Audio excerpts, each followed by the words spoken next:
दोस्तों आज हम सिनकॉम फॉर्मुलेशन लिमिटेड कंपनी के बारे में बात करने वाले हैं क्योंकि इस कंपनी से अपडेट निकल कर आ रही है।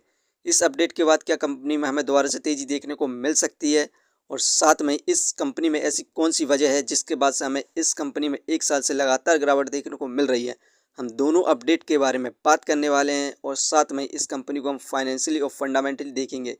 इस समय हम कंपनी में बाय सेल होल्ड क्या कर सकते हैं और कंपनी का नेक्स्ट टारगेट प्राइस क्या हो सकता है। तो आइए वीडियो को स्टार्ट करते हैं। दोस्तों Syncom formulation limited pharma company है। ये company pharma and herbal product को मैन्युफैक्चरिंग एंड मार्केटिंग करती है डोमेस्टिकली एंड इंटरनेशनली।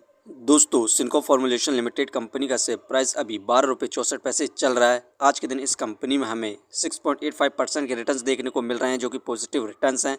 कंपनी का शेयर प्राइस 11 रुपये 93 पैसे पर स्टार्ट हुआ था 9/15 पर।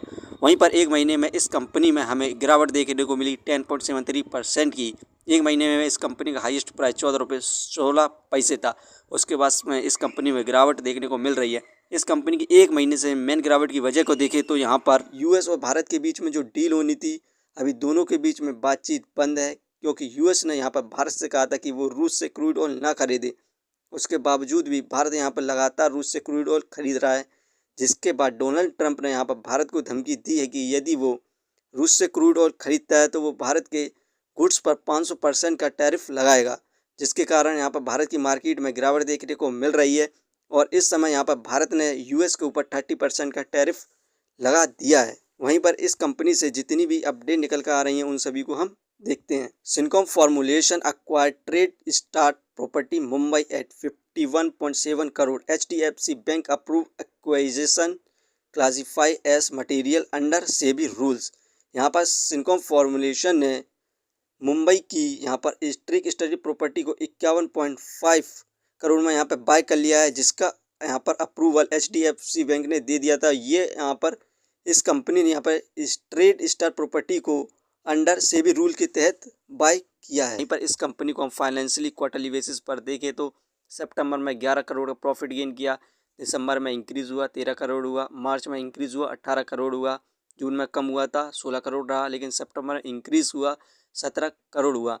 यहाँ पर कुछ दिनों में Q3 रिजल्ट आने वाला है, उसमें कंपनी को यदि प्रॉफिट इंक्रीज़ होता है तो हमें इस कंपनी में यहाँ पर डिविडेंड अनाउंस किया जा सकता है। तो आप इस कंपनी में इस समय होल्ड कर रख सकते हैं। वहीं पर इस कंपनी की हम डिविडेंड हिस्ट्री को देखें तो 2014 में 0.02 पैसे का यहाँ पर डिविडेंड इस कंपनी ने अनाउंस किया था, जिसकी एक्स डेट 18 सितंबर थी।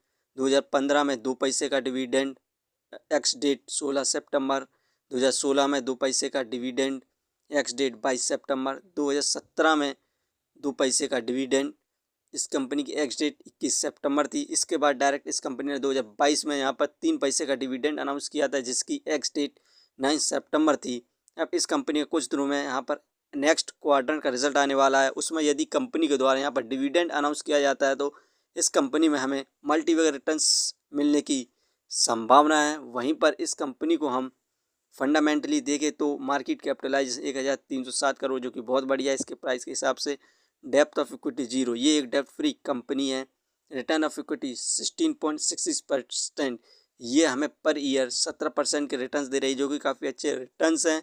अर्निंग पर शेयर 0.67, ठीक है, डिविडेंड दी नहीं रही है। बुक वैल्यू 4.03, ये शेयर इस समय बुक वैल्यू से हाई प्राइस पर मिल रहा है और यहाँ पर इस कंपनी का शेयर प्राइस यहाँ पर ओवर वैल्यू चल रहा था, जिसके बाद भी हमें इस कंपनी में गिरावट देखने को मिली।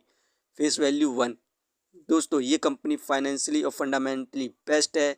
नेक्स्ट क्वाड्रेंट में यदि ये कंपनी प्रॉफिट गेन करती है तो इस कंपनी के द्वारा हमें डिविडेंड देखने को मिलेगा और कंपनी का नेक्स्ट टारगेट प्राइस यहाँ पर 20+ रखा गया है। यदि कंपनी प्रॉफिट गेन करती है तो आप अभी इस समय वेट कर सकते हैं, क्योंकि इस कंपनी का सपोर्टिंग रेसिस्टेंस 11 रुपये 25 पैसे है। दोस्तों ये वीडियो सिर्फ एजुकेशन पर्पज़ के लिए थी। यदि आप किसी भी कंपनी या स्टॉक्स पर इन्वेस्ट करते हैं तो एक बार अपने फाइनेंशियर्स और एक्सपर्ट की सलाह जरूर लें। कभी भी लोन लेके इन्वेस्टमेंट ना करें, वरना आप भारी मुसीबत में पड़ सकते हैं। यदि कंपनी के बारे में जानकारी सही लगी हो तो अपने चैनल को सब्सक्राइब करें, जिसका नाम है स्टॉक एनालिसिस। धन्यवाद।